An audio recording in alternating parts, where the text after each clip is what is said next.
believe we're live. We are live. I believe we are live.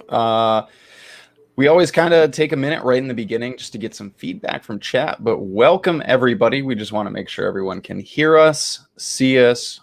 Everyone is present and accounted for. Is that how that goes? I don't know how that goes. I haven't been present and accounted for a long time.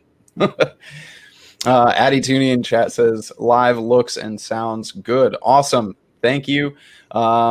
Fantastic. I guess we can hop right into it. Welcome everyone to the, oh, wait a minute. We don't have, hang on a second. Technical difficulties. Bam. There's our banner. All right, cool. Welcome everyone to the CASAA Live Advocacy Update podcast with myself, Logan, and Mr. Alex Clark here. We also have Kristen in chat. She is our behind-the-scenes producer of this here wonderful broadcast, so thank you for all you do, Kristen. So if anybody has questions or things during the chat, during the show, Kristen will be in chat to hopefully answer things along the way or pop things up on the screen so we can see them, so we can answer them. But welcome, everyone. Thank you all for joining us today. It is a lovely gray Saturday here in New York. Do you have gray skies out near you? We do. It's there's a nor'easter that blew through here, and I think we're still dealing with some of the leftover. Yeah, that's what we've got. It's just gray. It's warmer, significantly warmer today here though than it was the past couple of days. It's just been cold and rainy and terrible to work in, and I'm like achy. So like the combination of, I got my first vaccine shot. I got my first Moderna shot. And the only thing that I got from it was like some aches and like fatigue. You know, I just felt tired and achy. And then on top of that it was like 40 degrees and raining. And it's like my body is just like, bro, it's April. What is happening? You know what I mean? But yeah. Yep. I got a sore arm. I got the Moderna as well. And I'm pretty sure it was gloomy out when I got it. Yeah, I think that just contributed to like the muscle ache in the arm. You know, we call those confounding factors, and that's what I'm gonna go with. Okay. Yeah, it's just been, it's been gray and rainy here in New York, but we can get off weather. I feel like we always kind of start out with weather, but me and Alex live, I don't know, not too far apart from each other. We live in the same state, so we're in different corners of the state. We are okay. So I guess we're kind of far apart.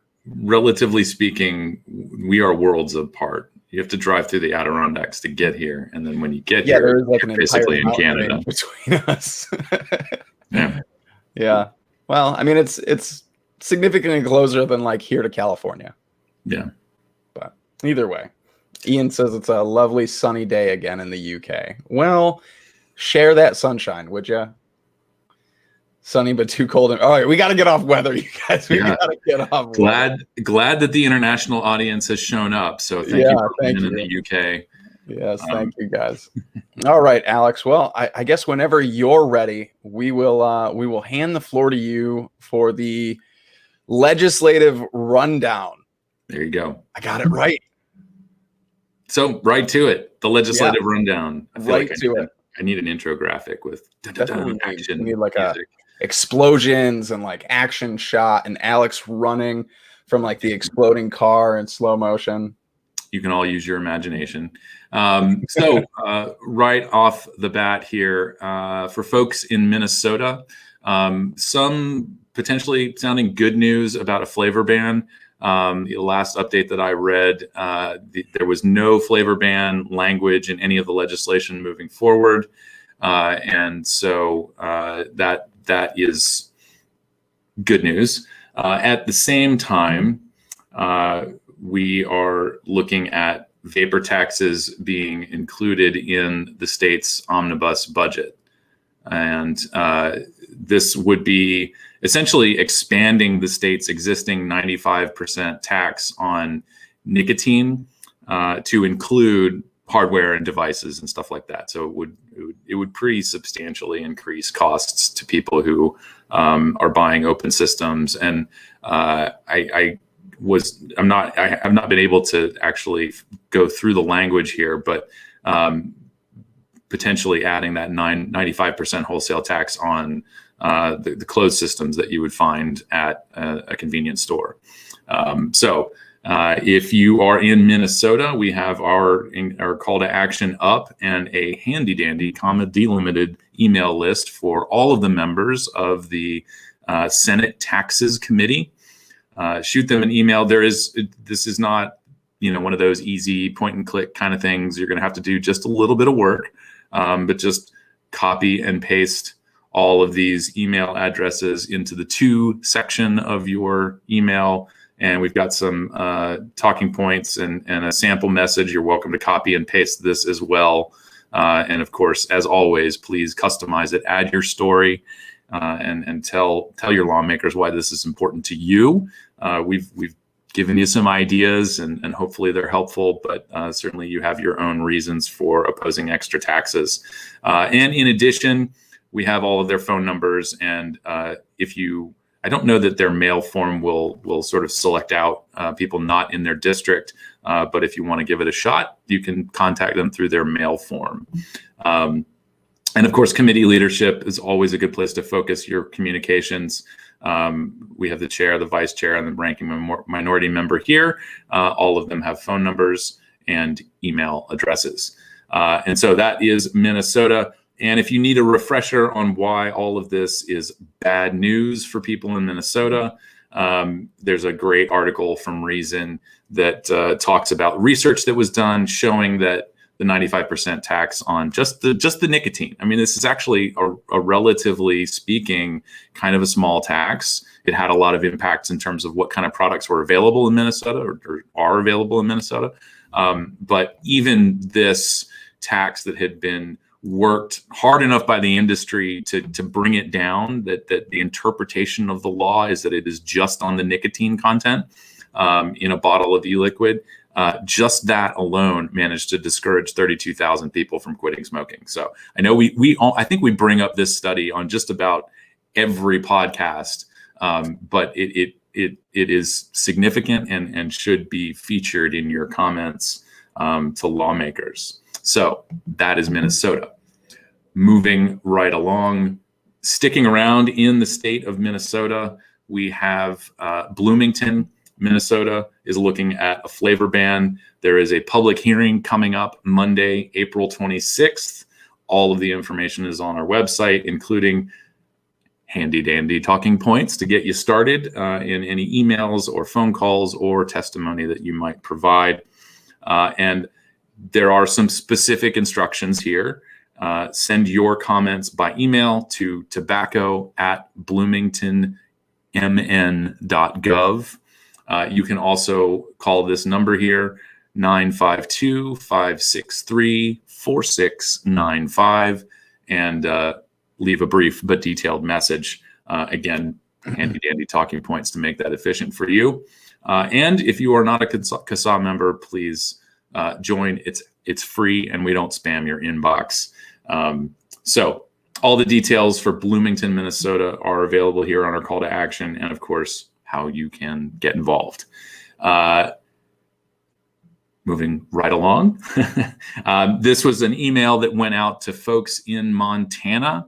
The preemption bill has sort of come back. It came back in the House, it passed the House, and now there is a bill in the Senate, a version of that bill in the Senate. This is SB 398, and this would do what we're saying it would do. It would stop the march of local anti-tobacco harm reduction laws, and it's called preemption. And basically, it makes these tobacco and vaping policies a state-level matter, and that's where we believe that these policies should be debated and handled.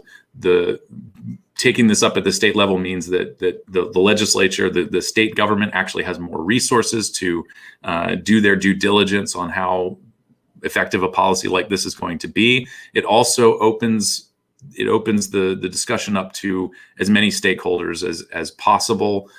You have voices from all over the state rather than just restricting it to a municipality one by one. And of course, in municipalities, I think we showed a picture of a city council last week. You're talking about winning the hearts and minds of a majority of 5 people. So if you can convince 3 people that your overly restrictive, coercive, THR law is a good thing, then you get to impose it on tens of thousands of people. And so that's not really fair. And all the information for contacting Representative Fred Anderson and Representative Ross Fitzgerald, their phone numbers are here. As far as I know, today is Saturday. Their voicemail boxes are probably still jammed. So Ross Fitzgerald has an email contact, and you can call sort of the general legislative number and leave your comments. Make sure you mention you are talking about SB 398 and that you support it. This is one of those rare occasions where we actually get to support a piece of legislation. So take advantage of it and get involved. Yeah, it is exciting when we get to support something. It feels good. I like rooting for things to go in a positive direction. Right, as opposed to like tear this down, get rid of this. This is bad. We get to be like, no, go out. This is good. Go support this. Yeah. Let's be happy about something. Yeah, absolutely. So the next one on the list is going to be in Maryland. We're still in the M's. It's M's at the top of the hour. Yeah, sweet. Minnesota, Montana, Maryland, and Montgomery County. Yeah. I didn't plan this. I just put everything together, and it was like, I think you planned this. It's all M's. Well, this was in order of priority. This is Montgomery County. For those of you who don't live in Maryland, Montgomery County is pretty aggressive against vapor products. One of the early municipalities to implement a wholesale tax on vapor products throughout the county. I'm pretty sure, as far as Maryland goes, Montgomery County has the most restrictive smoking and vaping policies. And so they have discovered, after implementing all of these anti-vaping policies, that kids magically are still getting a hold of these products. What? Yeah, they're probably not paying the tax either, because they're not buying them from regular old retailers. And so Montgomery County's answer to this is that since the tax hasn't really worked that well to begin with, we'll just double it. Perfect. Yeah, there was an example of like this that should double the success rate of the prior tax. Right. So your kids are still going to vape, and the worst logic. And honest, adult consumers who would like to switch to a smoke-free product are just going to end up getting punished. Yep. So there is a public hearing scheduled for this Tuesday, April 27th, 1:30 p.m. remote testimony only, and we have a handy dandy link to click. I'm saying that too much. I'm sorry. I will stop. But all of this, it is handy and it is dandy, and people can click away. Yeah. So this is the form to fill out that you would like to present your. You can choose to just submit written testament. I don't know if they're actually allowing people to send in videos, or if that just means you're showing up live and testifying. It's different. But you must have this in midnight, 2 business days before the hearing. And so I believe, you also need to make sure you're talking about, you are indicating what you're testifying about, and it's simply the e-cigarette tax should let them know what you're looking for. And as I'm going over this live, I'm realizing I need to add that information into it. So if you're in Maryland, if you're in Montgomery County and you're listening to this, then you're getting a leg up on everybody else, because you know that you need to specify in your written testimony that you're talking about the e-cigarette tax and that you are hopefully opposed to it. So again, Tuesday, April 27th, Montgomery County, get your testimony in, and you may also be able to sign up to speak. So fun stuff. Do we have any more M's? No, we're out of the M's. We're on to the H's.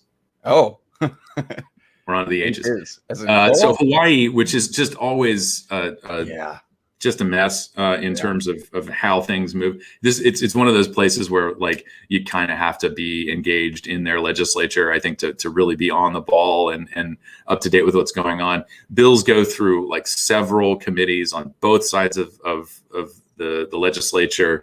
It's a lot of back and forth. It's very easy to lose track of things. And so this bill has gone through the Senate and whatever, it was amended at some point, and now it has to go back to the House for concurrence. So that's where it's at. That's not scheduled yet. The update is that the House conferees have been appointed, Representatives Yamane, Johnson, and Cullen and Ward. So that just happened before the weekend, and this is a flavor ban, right? Yeah, flavor ban in Hawaii. That's Senate Bill 826. Just wanted to put it on everybody's radar. It's moving, and just know that it's difficult to track things. But now we know that it's going to a conference committee, so that should pretty much be where it is for a little bit. And as soon as we figure out timing, we will probably get something out for this. So Hawaii. The next thing isn't really legislative, but certainly policy. Folks can be on the lookout, or you can probably find it right now. They do this. They sort of pre-publish draft rules or final rules even. But the final or the guidance from the USPS is out. I don't know that this is the final rule. This is just guidance.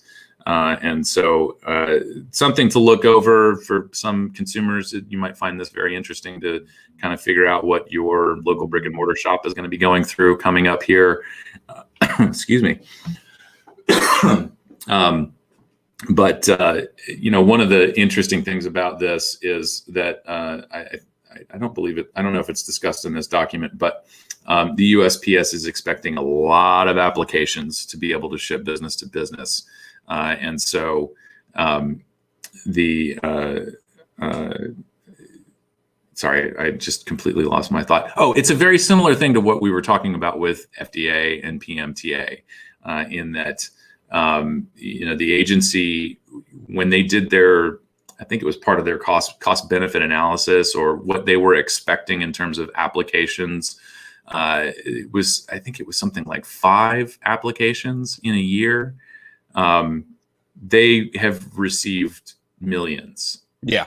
Which was something that I think that was kind of the point that we had tried to make early on.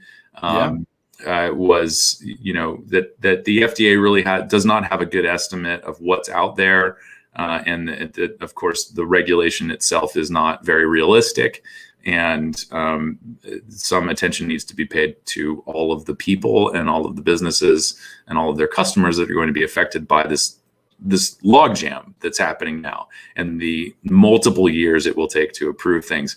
Now USPS is going through the same thing. They are allowing for these exceptions and taking applications. I'm just going to come clean. I didn't read this thing word for word, but the highlight here is, of course, the USPS has been handed this very difficult situation, and obviously, the people who crafted this policy still in 2021. Don't seem to have a very good handle on the industry that they're trying to regulate. So, and USPS had pointed out issues in it themselves. Yeah, exactly. So, good luck. This is a difficult task, and that it doesn't make much sense. But yeah. So the last item, I don't have any fancy graphics to share. That's kind of my thing. I show up to slideshows without a slideshow. And so the last thing to mention here is Oregon. Oregon is looking at an online sales ban.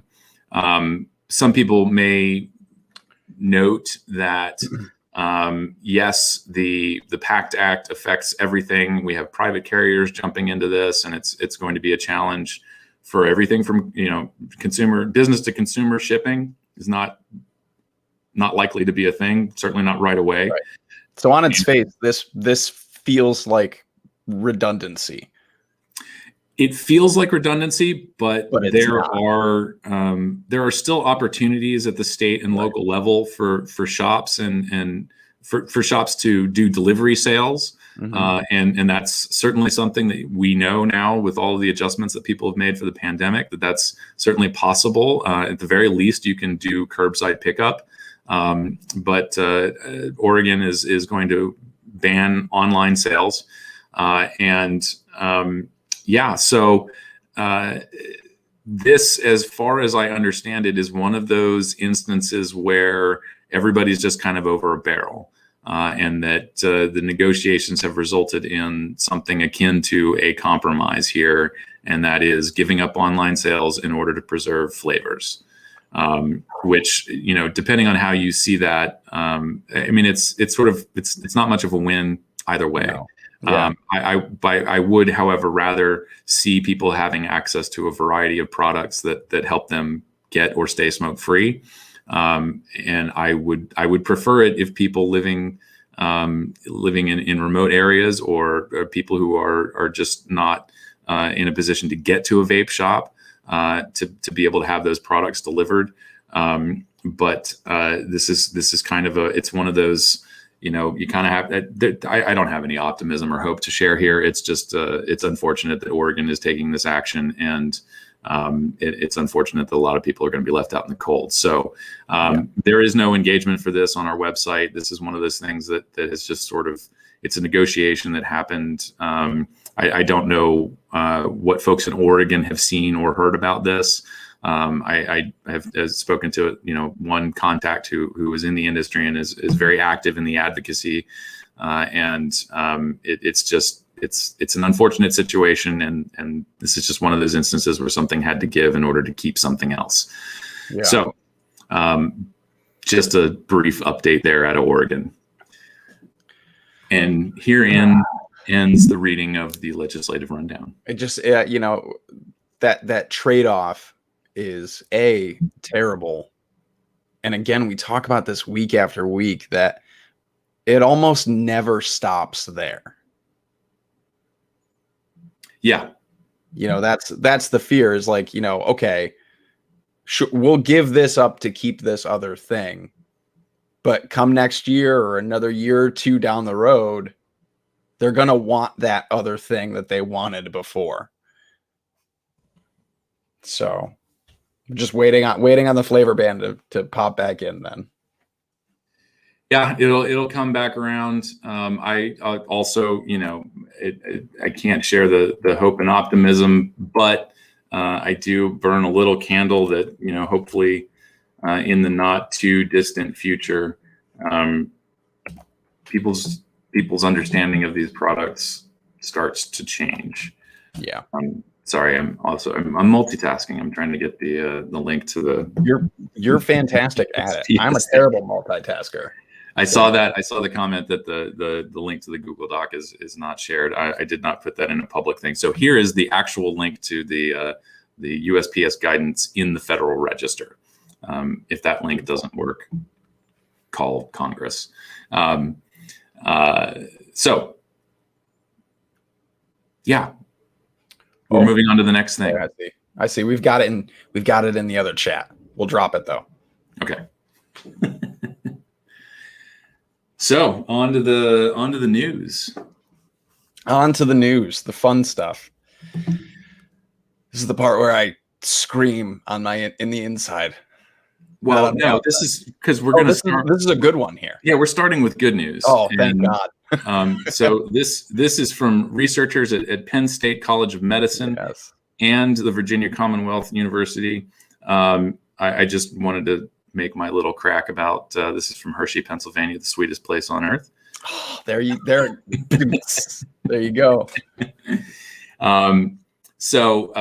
Anyway, this study looked at using different nicotine strengths and the effects, and comparing that to what people are exposed to when they're smoking cigarettes versus using these high nicotine content vapor products. And when anybody says high nicotine content vapor products, to me, I'm thinking, that 49.5% of a Juul, or a lot of the other salt e-liquid stuff. But this was 0, 8, or 36 milligrams. And then, So anyway, the point of this is that the people who are using the high nicotine concentration liquids are actually being exposed to less of a certain toxicant, which is the NNAL, or it's NNK and NNAL, if I remember correctly. I encourage everybody to look this up, because it's sort of, I'm a little confused about the significance of NNAL. To me, it sounds more like it's just a byproduct of something. I'm not really clear on it being toxic, but certainly this is good news, and this is good research to show. And of course, it's done properly, right? It's presented properly. It's presented in context, which is vapor products compared to smoking. Relative risk. That's what this is all about. And I think, this type of work is really important, because we have this situation right now where many people misunderstand the risks of just nicotine, which keeps them away from things like pharmaceutical nicotine replacement products as well, and it limits the number of intervention. I don't like the intervention part, but it limits the resources that a clinician has to recommend to their patients who smoke. And so talking about nicotine removed from cigarettes in this way is very important. And also, it's a very important part of the conversation about the nicotine concentration. All of us have heard this, it is kind of a lie about how, 1 Juul pod contains more nicotine than a pack of cigarettes or something like that. It's one of those things, that argument, it drives me nuts, because it doesn't take a lot of math to figure it out. The average cigarette is 8 to 12 milligrams of nicotine pre-combustion, right? So you figure a pack of 20 cigarettes, if the average is 10 milligrams, a pack of unsmoked cigarettes is about 200 milligrams of nicotine. A Juul pod is, like you just said, they're 5%, but it's 0.7 mils. So a Juul pod is like 48 milligrams or something like that, roughly. Mm-hmm. I think maybe I'm even if you get into yield. It's the saying is it's hard to keep your lies straight, if you're the one line, but even like on my end, I think I'm having a hard time keeping the lies straight, because I think the talking point is that 1 Juul pod contains more nicotine than a cigarette. Is that right? Or is the old like truth thing was that it contained more than a pack. Okay, so there we go. Obvious. So right on its face, just basic math out of the gate, you go, well, that's not right. And even if it was true, it doesn't matter, because there's also research showing that the high nicotine content products are very important to helping people initially make the switch and continue to stay smoke free, certainly for long enough that they are moving far enough away from cigarettes that they're going to be more capable of sticking with vaping. Like you said, this is presented in an unnuanced way. The way that we're having this conversation about nicotine content, it rises to the level of bumper stickers. That's it. That's the conversation look, if you're a researcher and you're getting this published in journals and you're getting money and funding, like that's an awful lot of effort to create a bumper sticker and support a bumper sticker. So whatever, but good on Jonathan Folds and the team between Penn State and Virginia Commonwealth VCU in doing this research and putting it out there, and hopefully making some strides towards correcting misperceptions about nicotine. And I wanted to say nicotine content, but I think it's nicotine yield is what we're really focusing on here. So good study to check out. It's linked in our blog, and encourage everybody to read it. Do more reading about it than I did. Yeah. The higher milligram is, you get that higher, essentially like a spike in your blood content, your nicotine blood content. The higher the milligram, you get closer to those like 50 milligram salts, that 5% area. And salts really specifically, there's been studies done that'll show you that spike that you get from a cigarette, which remind people of the cigarette is the most efficient delivery system for nicotine ever created. It's chemically engineered to just be a beautiful nicotine delivery system, albeit extremely deadly. But, people who smoke are used to that real big spike in nicotine. Mm-hmm. And the higher that we go, we get towards those 5% salts. You get a spike that's very similar to a puff off of a cigarette. And that alone, that helps a lot of people transition because of that similar hit of nicotine, that spike that you get, whereas some people may not be successful with a lower milligram, like a 6 milligram or something like that, because they need that. And maybe they'll work their way there if that's their goal or whatever. That's the beauty of vaping. It's built into the technology to work down. But initially, people transitioning, some people really need that similar spike. And the higher you go in milligrams up towards those levels, that's where you get that. Yeah, and it's also very important. I don't know if you touched on this as well, but with the smaller devices, it's very important. They're low power. They don't generate a ton of vapor. And so with the low power devices, it's important to have that high concentration to deliver a satisfying dose. Right. Exactly. Yeah. You just think about, nicotine content, I guess, by volume of cloud. I don't know what the specific term there is, but yeah, if you've got, a 3 milligram or a 6 milligram in a really small device, what you're getting per puff is really, really low. And that spike, that level of nicotine that you're getting from each hit is going to be significantly lower than if you have that higher milligram to kind of compensate and then bring that overall yield up. Yeah. All kind of a balancing act, Yeah. And very important so that people who smoke, who are accustomed to that level of nicotine delivery and the speed at which it hits your brain, to find an enjoyable alternative that mimics that same delivery. And there is, I think there's a couple of different studies out there. Some show a product like the Juul for example, being able to achieve a little bit more efficient delivery. The spike is a little bit higher, but for the most part, I think it tends to be a little bit lower. Of course, it depends on who you are. Everybody, there's different ways that people use the products and enjoy them. And so it's, your behavior changes the amount of the dose. Right. Yeah. I think the biggest thing to just reassure anybody like transitioning is like, just use whatever device and nicotine level that satisfies you. Whatever satisfies that craving, whatever makes you pick that up over a cigarette, use that. And don't be afraid to use that. I think that's a really big important message. Ian Thomas in chat said NNAL is a metabolite of NNK, nicotine-derived nitrosamine ketone NNK, causing tumors in mice, apparently. Well, it's a good thing we're not mice, first and foremost. But thank you. Absolutely. It's a metabolite of NNK, which is a nicotine-derived nitrosamine ketone.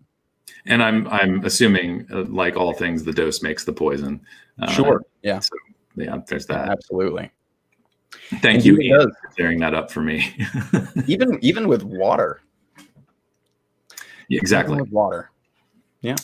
And of course, I think a lot of the mice that are tortured in those experiments are bred to more easily develop tumors. I'm so out of my depth here, but these are the type. I mean, just in general, we're not mice. Yeah, I think these are the type of these are the type of mice who you can whisper to them about nicotine and they'll probably get cancer. Yeah. So.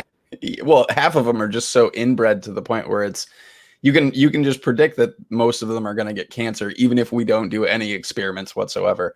But I think the biggest thing is just that we're not mice. Rodent studies are great because it's a great starting point. We have plenty of mice. We're not in any shortage of mice. So you have a living animal, a creature, whatever, to do your analysis with and things. But at the end of the day, we're not mice. Albeit mice are a great place to start when it comes to things like this and see how they react, see what they do. We're not in any short supply, but it doesn't necessarily translate to how humans function or what the effects would be in a human being. Yeah, and I will just maybe push back a little bit and say because of that, this whole starting point on mice thing. As far as I understand it, we participated in something, I think maybe promoting a campaign a little bit several years ago from a group called White Coat Waste. And one of the things that they had picked up on was the fact that these mouse studies or rodent studies are required by FDA and other regulatory agencies throughout the world in order to get things approved. But they don't really provide a whole lot of useful information, even for researchers. It's just required. And tobacco products are the same. And I think even Truth Initiative picked up on this, that, rodent studies are going to be required for, vaping PMTAs, but they don't really add anything.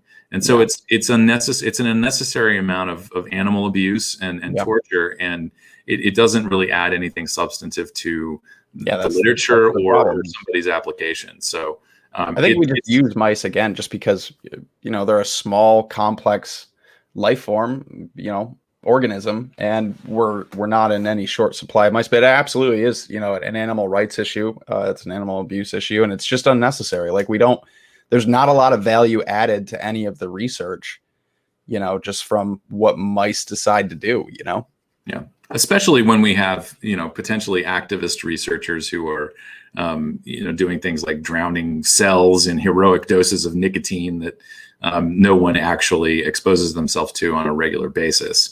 Right. That's a pretty good way to, predetermine the results. So, yeah, poor research.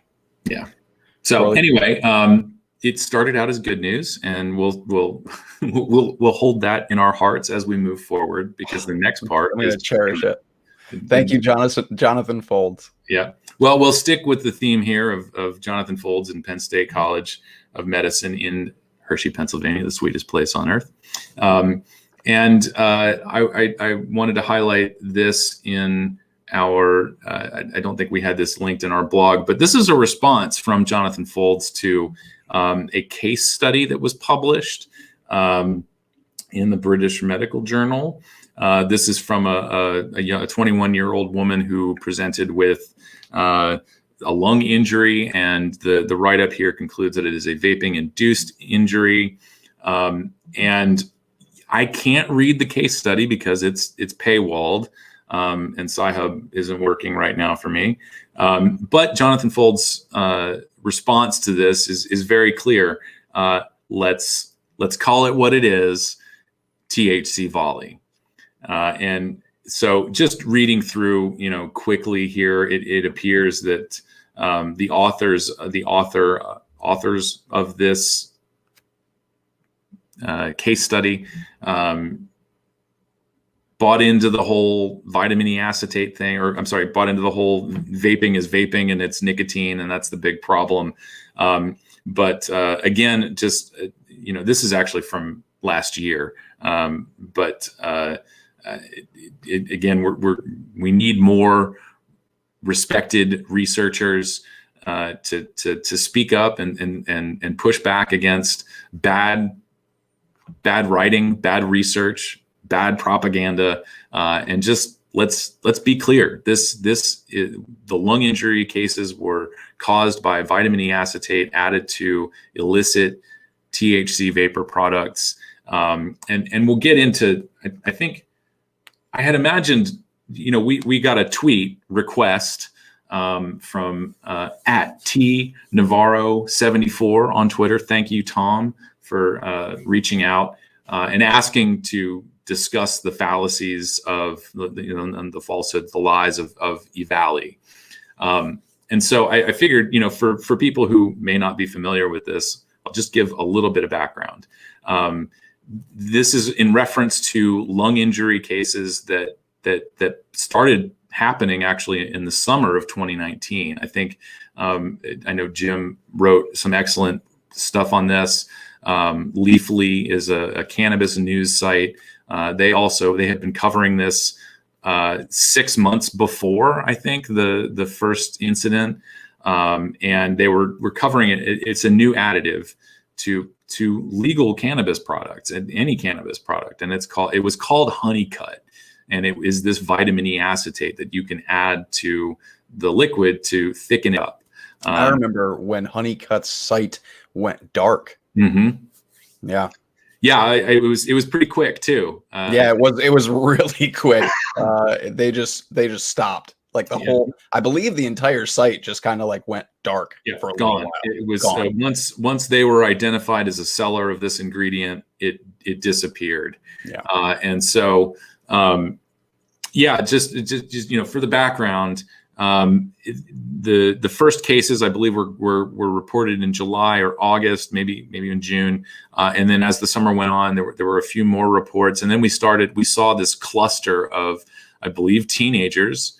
It was like 4 or 5 or 8 different teenagers from different districts. They all ended up at the same hospital presenting with the same injury, and I can't remember how quickly that was linked to vitamin E acetate, but as this started to grow, and we're talking about hundreds and eventually almost 3,000 people were injured by this, the New York State lab in Syracuse was one of the early places to confirm. I think it was something like 7 out of 8 samples that they had received all contained vitamin E acetate.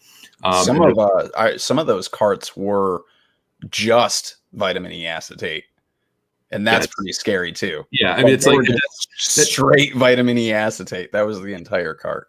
This is part of the argument for ending the drug war, right? I mean, vitamin E acetate or a chemical like it, we will likely see this again as long as cannabis is prohibited. Sales of cannabis are prohibited, and regulation is way too high. The bar is too high for small manufacturers to meet. We will continue to see a robust underground market for these products. And in this case, vitamin E is the new oregano. Yeah, sure. It's just a cheap ingredient used to cut the product, you know, and that was it. It's readily available. It would aerosolize. It would mix well. It just didn't have a great effect once it got into your lungs. Yep. So from a manufacturer's standpoint, from an illicit manufacturer's standpoint, what a deal. It mixed well, it worked well, it looked great in the product. Here you go, sell them out, and then this happened. Almost 3,000 people hospitalized. 68 people, I believe, I think was the final number that I read that actually died from that. Yep, that sounds about right. It was something like 68, 70 people. And there was, I think they skewed on the young side, but it was all kinds of people. Yeah. It wasn't specific. Yeah, there were reports, all age groups. And not really a big surprise there that it would be young people. Young people really have a tremendous amount of access to illicit products through social media, in school, their friends, outside of school. Yeah, you can order this stuff on your phone, and they will continue being able to do this despite the regulations. And so it's a very dangerous situation that is actually caused by overbearing regulation and prohibition. Yeah, it's bad drug policy that produces these things. It's the iron law of prohibition. It's bad drug policy. It's our patchwork of cannabis regulation in this country, where we don't have uniform regulation in this country. It's over taxation, inaccessibility. It's all of those things, and that's what breeds underground entrepreneurs to cut their products in unsafe ways and send them out. Yeah.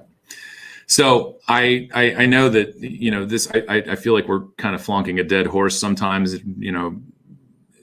yammering on about the lung injuries, but this is still a thing. And it is. Yeah, I haven't read a thing on EVALI in a while. And when I picked this up, I was just like instantly hot. Like, you ever read something and you're just like instantly like, oh, that's what this was. Yeah. Now I'm messing around with my screen here trying to get this up. So I will, here you go. This is from the CASAA website. They had a guest post from a couple of people claiming to be doctors. I'm sure they are. People don't necessarily just throw that PhD thing around. PhD. I'm going to put PhD at the end of my name. I guess the claim here is that they have young people's best interest at heart.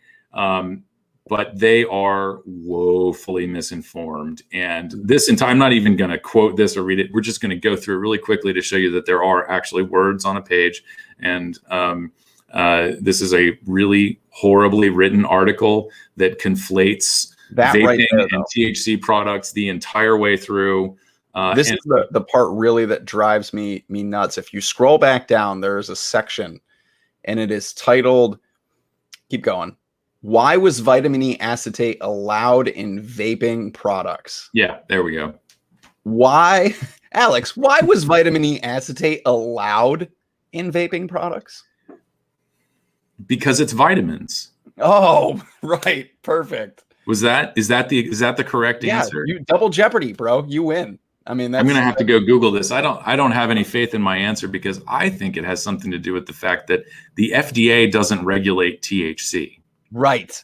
There we go. There we go. That would be you win. You win the advocacy update game show. Congratulations. You get to keep your job. No. Yeah. But yeah, that's the part that drives me nuts. Why was it allowed in vaping products? I guess anything is allowed in the black market arena. Like when it's illicit, when you're operating outside of regulation, when you're in the illicit market, when you're manufacturing products illegally, how do you determine what's allowed and what's like, you're already breaking the law. So what is allowed and what is not allowed in an illicit product? Is definitely not, like you said, FDA doesn't regulate this, but like, it's just an absurd idea. Like, what do you mean? How is it allowed? These were illicit products. Well, I guess when you feel that you're in a position to control the narrative, as I'm sure a lot of credentialed people do, or enough, I'm going to say enough, not all of them. I think a vast majority of people who do research and science and do policy work are there for the right reasons, and they want to think critically about policies that are going to help people. But I think there are some other people who maybe their ego has gotten the best of them. Maybe they've just risen so well,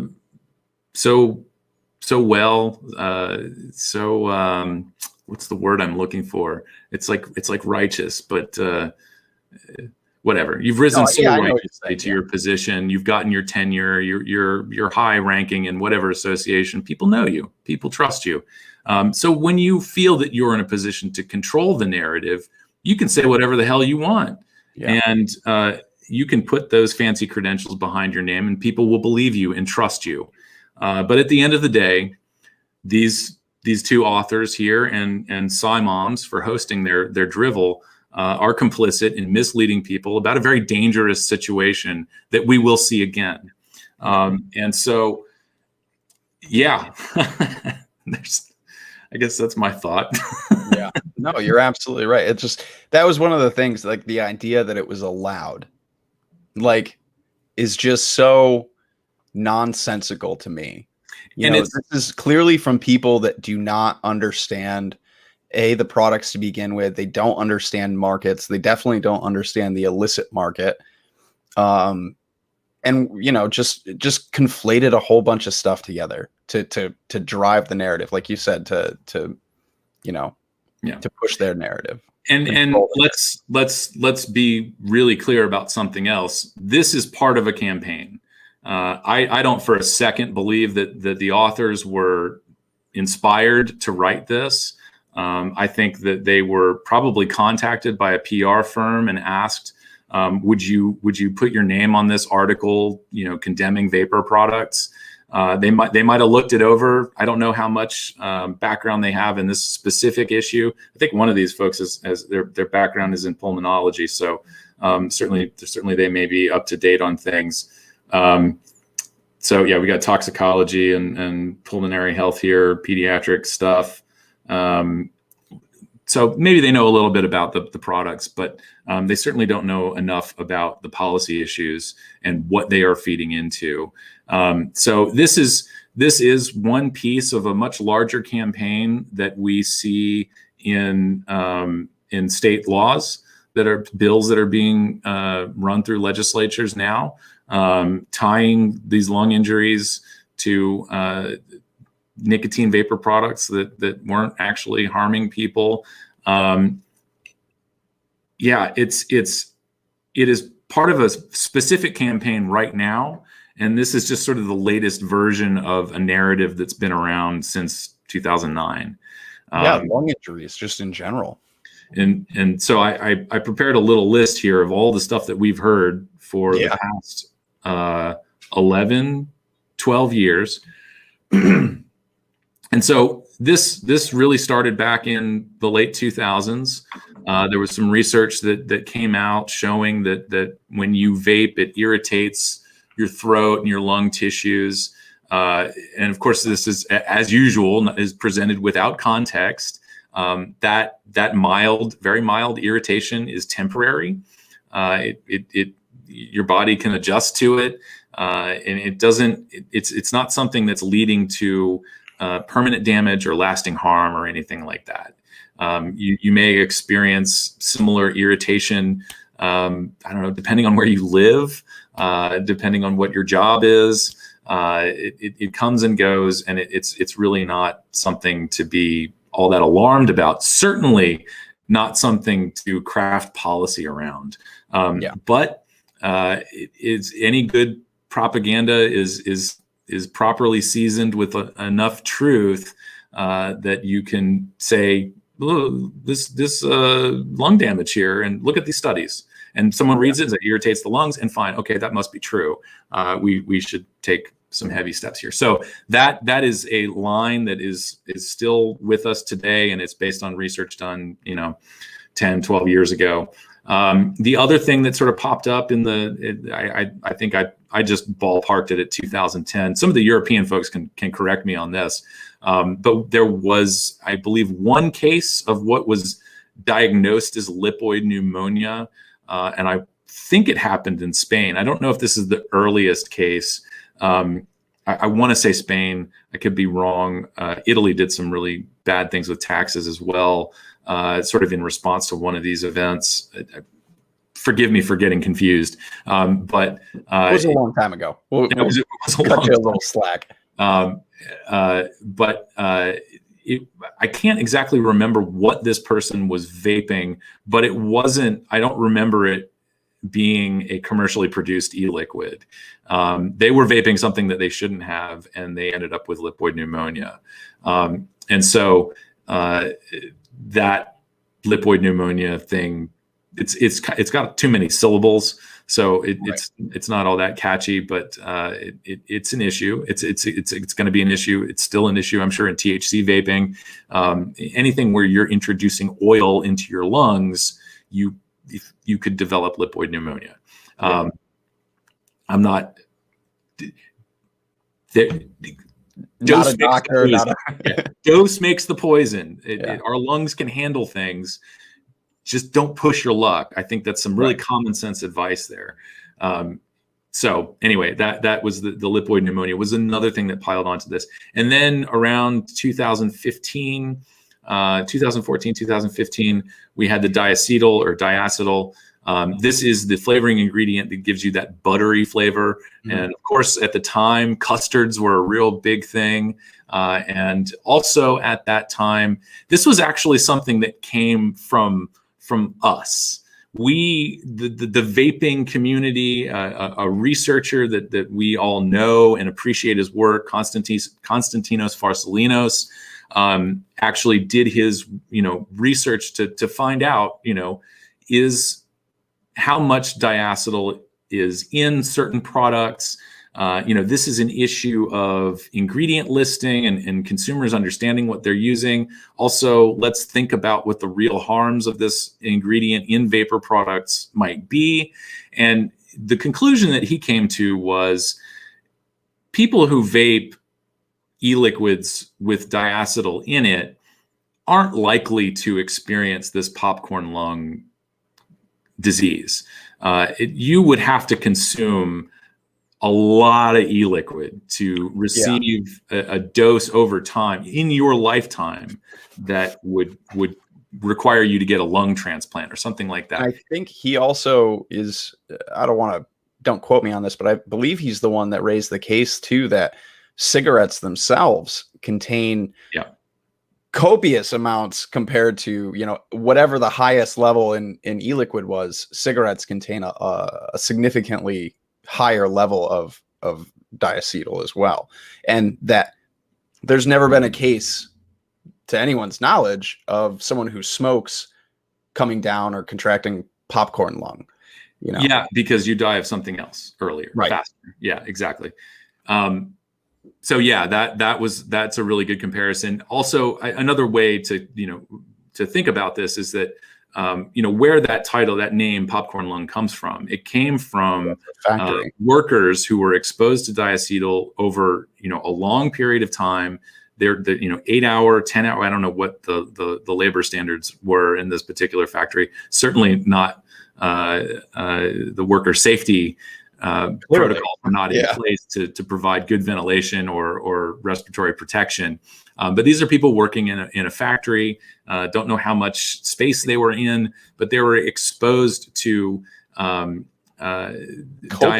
in the air. Yeah. And over a long period of time, and they developed this condition. It's bronchiolitis obliterans. Yep. And to put that on a bumper sticker for people, it was called popcorn lung.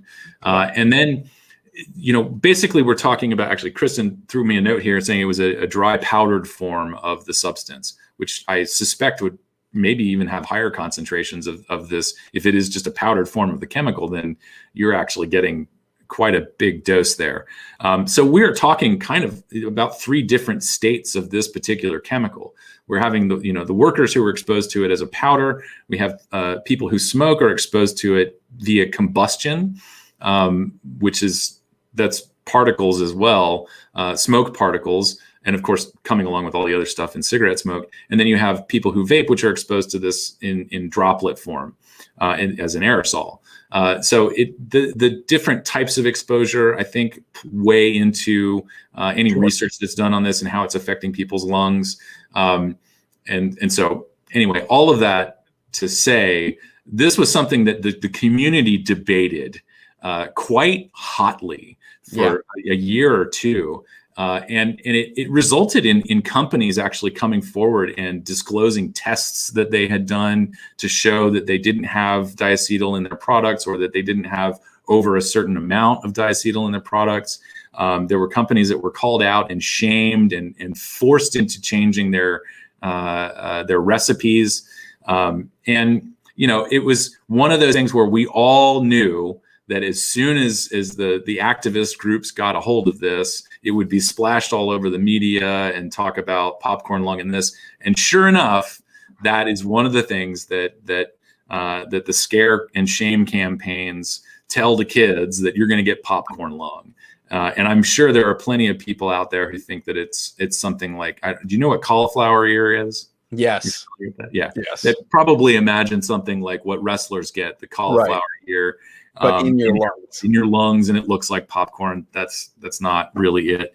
So all kinds of misinformation about this particular one, and so that again started, mid 2010s, something 2014, 2015. It's a rare day that I see popcorn lung, pop up or whatever. But it is still it's still around. That narrative is still used by anti groups. That was and that was, I agreed to do an interview on CNBC a couple of years ago while I was down in DC for a conference, and I actually felt like they were really interested in telling a fair and balanced story. And I felt like we both got equal time. We were able to get our points out. I felt like I did pretty good. And then I went back and saw the article once it was posted. It was the video, and the title was something about popcorn lung, this and that. This is 2019. And I wrote the producer back and I said, that title is absolutely misleading. Here's a link to Cancer Research UK that to this day maintains that there isn't a single case of popcorn lung linked to nicotine vapor products in the world. Yeah. And so that is an obvious, false statement. And as a news organization providing financial news to, I don't know, I guess a bunch of punters, maybe you should get your headline right. I didn't say that. I'm really not that brazen when I talk to people. But they refused to change the headline. They figured they'd check with the doctor who has a history in tobacco control. And I'm sure she just, validated the lie. So yeah, still a thing. And then of course, so 2019 to present, we have the lung injuries misnamed as e-cigarette and vaping associated lung injuries. I'm with Jonathan Folds on this one, THC volley. So. Sure. I think it's a much better acronym than e-volley is. I think hopefully down the line, because I know there's still some I don't know, shaky ground, uncertainty around THC vaping in general, just because of it being an oil and things like this and whatnot. But I just hope that if THC volley becomes if that were to become the acronym, that it wouldn't also be misleading for people who do, specifically medical patients who do vape THC, that doesn't become also an alarm bell for them. And then now they're scared to use the products that they're being prescribed or that they, use for medical reasons. Really specifically, I'm worried for the medical community that becomes a problem, that raises alarm, and now they're being misinformed and whatnot from there. I guess that's the only concern that I have. And I don't know if that's like a super justified concern or whatever, because it is much closer to it's really hard to be like THC vapor products containing vitamin E acetate lung injuries. That's just too much. And I get that as well. And I mean, the other concern is that this is not going to be limited to vitamin E acetate. There will be another diluent out there that someone uses to take advantage of their customers. Yeah. And I think though, because when we put THC in the name there, it represents the idea that THC specifically is what causes that injury, and it's not. And I think that alone, albeit it's, again, way better than, e-cigarette or vaping related, but it's still, to me, it doesn't necessarily do it justice, but I don't know what would. Well, I think there's some action that folks in the cannabis space can take now. And this is a kind word of warning. We've discussed a couple of times on this podcast about some of the drug policy reform people. They almost seem to be joining forces with or sort of sidling up with tobacco control in their call to keep incumbent tobacco companies out of the cannabis space. And that's a pretty dangerous line to be walking, because we already know that tobacco control folks are prone to producing this type of propaganda in service of their overall agenda. So this isn't even strange bedfellows. I mean, this is like going to bed with a velociraptor. I mean, they're your friends until they aren't. You can say the same thing about tobacco companies. And so it's a dangerous line to take. And I think, oh man, I'm spacing out again. But yeah, it is. It's I think your concerns are warranted. It's specifically towards medical cannabis patients. And the thing about it is, though, I think my theory about this, and I would love for somebody to test this. So this is a free idea if you're a researcher and you want to look into the cannabis vaping. I think this has a lot to do with the way that people use the products. One of the things that I noticed, of course, about the samples, the pictures that we always see of the samples that end up at the hospital for the folks who were injured by these cartridges, they're empty. I mean, they're really empty. And there's a point when you're using those cartridges where it looks like you've got a little bit left, but you're actually vaping like just dry off the metal. Yeah, absolutely. Because it gets to a point where like it's really what you see in there isn't being, for lack of a better term, wicked to the heating element. It's just kind of like a little meniscus of oil left in the corners of the cartridge at the bottom. And oh, well, I still have a little bit left. Yeah, but that little bit isn't getting to the heating element. So you're just dry burning. Right. And the dry puff we know is potentially very harmful. Sure. But if you get that taste, what most people who vape do is they stop because it tastes bad. And they'll pour more liquid, they'll change the coil, they'll fix the situation. So, Ian is asking, is there a difference in benefits from edibles to smoke/vape?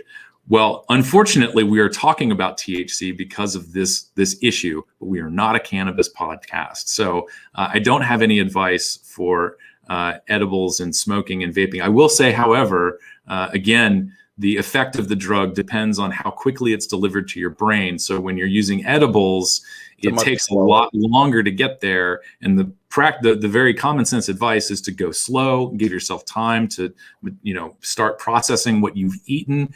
Don't eat the whole cookie, basically. Yeah, there's a lot of people, they have like a small piece of whatever brownies or a small piece of a small cookie, and then they wait 5 minutes and they go, oh, I don't feel anything yet. Okay. I'm gonna eat a whole bunch more, and then 45 minutes later, you're just sunken into your couch or whatever, because now it's all taken effect. Yeah.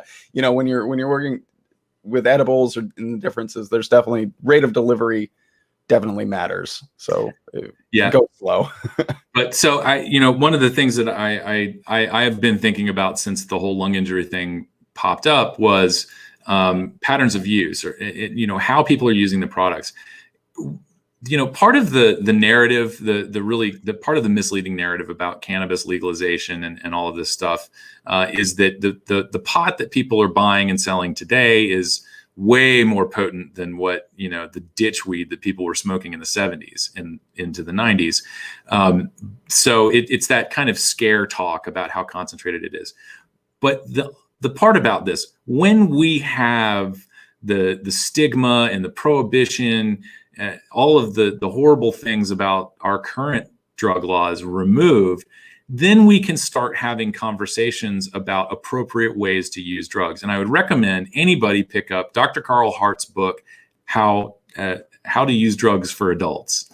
Drug use for grown-ups. Drug use for grown-ups. These are the types of conversations that we need to have as we wind down the drug war. And these are the types of conversations. Another one out there too. Book recommendation for anybody who's interested is also "Say Why to Drugs" by Dr. Susie Gage. That's another fantastic read. Absolutely. These are the types of conversations that we need to be having about all drugs. These are and nicotine. Anybody who's going to pick up a nicotine vapor product needs to have a little bit of that instruction about how to use these products. They can be alerted to the dry puff. This is standard conversation at a vape shop, by the way. Yeah. I mean, how to use it. It's, don't crank up the power so high. Ease into it. Find your sweet spot. Your coil has a recommended range on it. Try to stay in that, You don't have to walk out of the store a newly minted competition vapor. It's just find your sweet spot, find what works for you, and here are some things you should know. Here are some boundaries about using these products in a way that you don't want to expose yourself to. You don't want to go back to exposing yourself to a bunch of stuff that you were getting from cigarettes. That's sure, because when you get into that dry puff, those dry puffs, there are real risks involved. In what you're putting in your lungs. Because, depending on what your wicking material is, your heating element is, things like that, if you're for example, if you have a coil head that uses cotton, or you've wicked with cotton or something like that, and you get to that dry point, like you're burning cotton. It's no longer an aerosol of whatever e-liquid you're vaping. There's smoke there. You're combusting cotton, and it leads to formaldehyde and all sorts of things that you're trying to not expose yourself to by switching to vaping. So yeah, there's definitely some instruction and nuance there. Fortunately with nicotine vaping, a lot of people do prioritize the flavor experience. And so when that flavor goes off, it's an early indication that you need to do something, or you need to dial back the power, or change your coil, or something along those lines. Some troubleshooting is needed. With the cannabis vapes, I question, especially young people who are new to the products, I question how much they're using. Again, if you're going to expose yourself to a tremendous amount of oil, your lungs are going to have a hard time keeping up. A little bit they can deal with. And the beauty of having products that have a high concentration of THC is that you don't have to consume a whole lot of material. We can use the same argument for high concentrations of nicotine. A higher concentration of nicotine, the less you have to vape. If you like vaping a whole lot, use a lower concentration of nicotine. If you don't want to vape a whole lot, go buy something that's 24 milligrams and higher. And if you really don't want to vape a whole lot, use the freebase nicotine liquids and get that reckless throat hit. And that's how I did it. That old 36 milligram freebase. Yeah, 40 to 50. 40 to 50 freebase in a sub-ohm tank. That was my jam for like 4 years. Oh man, I don't know how you do that. Yeah, the people that didn't believe me, that were like, "Let me hit that." No, I have a friend. Didn't believe it either until they just about found themselves on the floor. I have a friend, Richard, in the UK, who actually still to this day actually drips 48 milligram on like a dual coil, like 0.15 build or something like that, and that's how he vapes. And I've sat in Zoom rooms and I've watched him do it, and I'm just like, oh, it's part for some of us that throat hit, that sting in the lungs is part of the experience. But not most people. I know most people don't really enjoy that. So I think the number of consumers that vape like that is relatively small, but it points out too, it's a great way to point out that range of nicotine levels and concentrations being available for people is necessary, because there are those people out there that's what it takes to remain smoke free. Yeah. And even if you're using 48 milligram freebase, in a 0.15 dual coil RDA or something, like, it's vastly safer than smoking still. And if that's what it takes to satisfy you and keep you smoke free, do that. Yeah. Absolutely. Find something that works and stick with it. And with vaping, you absolutely can. And I will also throw in there snus, because that's what I use now. That's another thing. My buddy who does vape that way also uses the 48 milligram Siberia, like the real high. It's nuts. I have a can of it, and I've tried one snus pouch from it for like 5 minutes, and I was like, I can't. It's just not for me. Yeah. It's a lot. Yeah. So anyway, I know we've gone a little longer than we normally do, but some good conversation here. I hope that we've given enough, context and maybe details about EVALI for people who aren't familiar with it, and especially hopefully answering Tom's question from Twitter. I fully expect this to continue. It's showing up in legislation. It continues to show up. And Mark Sliss commented about the popcorn lung. People still coming into his shop just this week, worried about popcorn lung. This is all part of that larger narrative to take any scrap of data or evidence suggesting lung irritation or lung damage, even if it's not really tied to nicotine products, and continue this narrative that these products are hazardous to everyone's health, which is simply false. So, yeah, definitely. I'm up to 12 milligram. Mr. Miller in chat says I use a wide range of nicotine levels throughout my day and different products with my job, and depending on what I'm doing, I use pouches and I use snus in situations where I can't vape, in different devices that are different ohms, different airflows, all sorts of things. I just use what satisfies me, and so I encourage people to do the same thing. Don't worry about whether or not you're using too much nicotine or too little. Find that sweet spot, like you said, of just whatever satisfies you, whatever keeps you smoke free.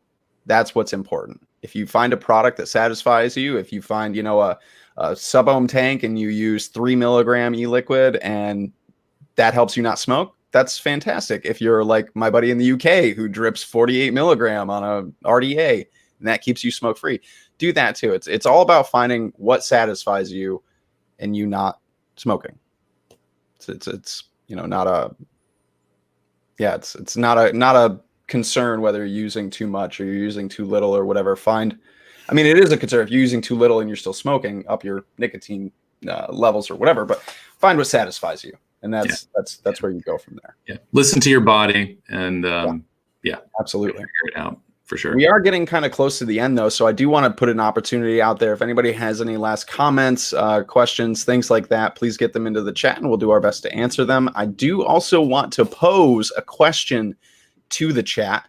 Me and Alex have been discussing lately, and along with Kristen, are kind of our team here about getting some guests on the show, which I think would be a fantastic opportunity for viewers and listeners to hear some outside sources and takes on things. I used to do a podcast prior to all of this, and I would have guests on, and they were always fantastic conversations. And I would personally love to bring guests onto the show and have those kind of conversations here. So my question for the chat is really, do we have any suggestions for people that we should reach out to? Who would you like to see on this here program discussing these issues? Tobacco harm reduction, vaping, snus, things like this. And policy, absolutely. So yeah, we'll see if we get any suggestions from chat, and if anybody has any final questions. But yeah, I definitely agree with you on the whole.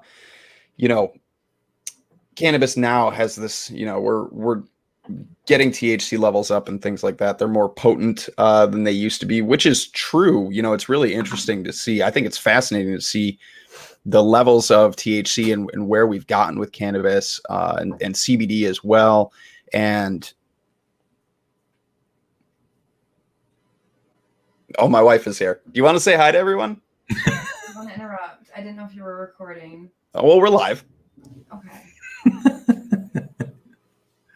Say hi. This is my wife, everyone. She's just home on break. But yeah, I think it's we're definitely in an area where those levels are going up, but you're absolutely right. Even if we get to a point where we have these really high THC levels, people use that product differently than they did 70 in the 70s or the 80s when we had lower concentrations. And it's all about that intake. It's all about that delivery. It's all about how people are using these products. Yeah. So I don't know if it's necessarily a concern that we're seeing higher levels as much as it's a concern about how people are using the products. I think I'll just reiterate in a different way, what I said earlier, which is I think the main concern here is that we're still just not having open and honest conversations about how people use the products. And this is for everything. I want to keep this still in the nicotine sphere. Nicotine is pretty straightforward, right? If you take too much, your body tells you pretty quickly. Yeah, right. Human beings are wildly efficient at titrating nicotine. We have a lot of early signals, nausea, headaches, things like this. This is something I've talked a lot about as far as titration goes. What it would take for you to, for lack of a better term, get to a dangerous overdose, because when you get to the point of headaches and nausea and things like that, you are technically overdosing. That would be the correct term. You're overdosing on nicotine. You're experiencing negative side effects. You've taken too much. That's what the term overdose means. I think a lot of people, when they hear the word overdose, they immediately think you're dead. That's not what it means. But yeah, now I've derailed. See, you're having the effect on me. I've derailed. Titration.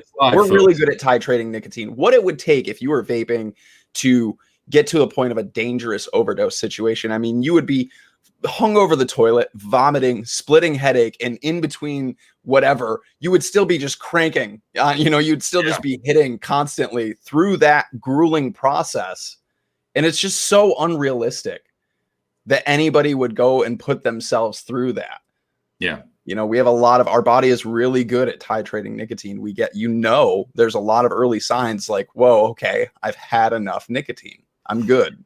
But it's those kind of really early signs, and this is part of that conversation that when we were talking about how to use the products. There is that conversation about how to regulate your dosage, and we've heard people talking over the years, like they've got the Nick ups or the Nick sweats or something like that. Those are the early signs that your body is taking in too much nicotine, and slow it down. And it's those are the types of things that could scare people away from the products. I don't ever remember, except for the first time I smoked cigarettes, getting nauseous and throwing up. But smoking cigarettes for me it's a one cigarette, and I'll come back in a half an hour, 45 minutes, or immediately after, depending on the kind of day I was having. But it just sort of naturally, it achieved what it achieved. I didn't need to suck down anymore, and I'm moving on. But with vaping, we've got that but you have that option to regulate the power, change the amount of vapor that you're getting, and that changes the dosage. And so being able to, again, have that instruction from somebody that knows how to use the products can help people avoid those unpleasant side effects of getting too much nicotine. And if again, it's, whatever your perception is going into the products, if you think you're going to walk out of the store a champion cloud blower, chances are you're sort of taking on more risk than you're really aware of in terms of the dosage that you're going to get and how good or bad you're going to feel later. And so it's just really important overall that we are allowed to have, these honest conversations about things. Yeah, absolutely. As with all drugs, we just need to have better communication, open, honest, good communication. And we get there by getting rid of the stigma and the shame. Absolutely. Unfortunately, we are facing off with people who have no qualms about creating stigma and shame around these products or anything else for that matter. Happy to perpetuate it. So we do have some recommendations or suggestions in chat for guests they'd like to see on the show. Chris Bidwell said Michigan State Rep Steve Johnson. Mr. Mark Sliss said, I suggest Charles Gardner, Sally Sattel, and Clifford Douglas. What else do we got here? Do we have any other suggestions here in chat? Tom Leifer said Charlie Baker. All excellent suggestions. I would love to interview all of these people. Some of these folks I actually have in the past on a different platform. But I would love to get all of these people on here. Conley. Think we can get Greg on? Probably. I'll reach out to him. I'll reach out to everyone here. I would love to speak to all of these people on this here program. So yeah. Awesome. Thank you, everybody. Thank you for the suggestions. Thank you for any questions that we've had throughout the show. Huge thank you to Kristen, who just does a fantastic job on the back end, kind of keeping us puttering along here. Yeah, she makes the show happen. But all right. So should we call it? I think we're going to call it. I think we're right. Basically, we're at an hour 29. So we're basically at the hour and a half mark. I think this is a great place to end this show today. So thank you to everyone in chat. I just want to let podcast listeners know this is the part just for the podcast listeners later on.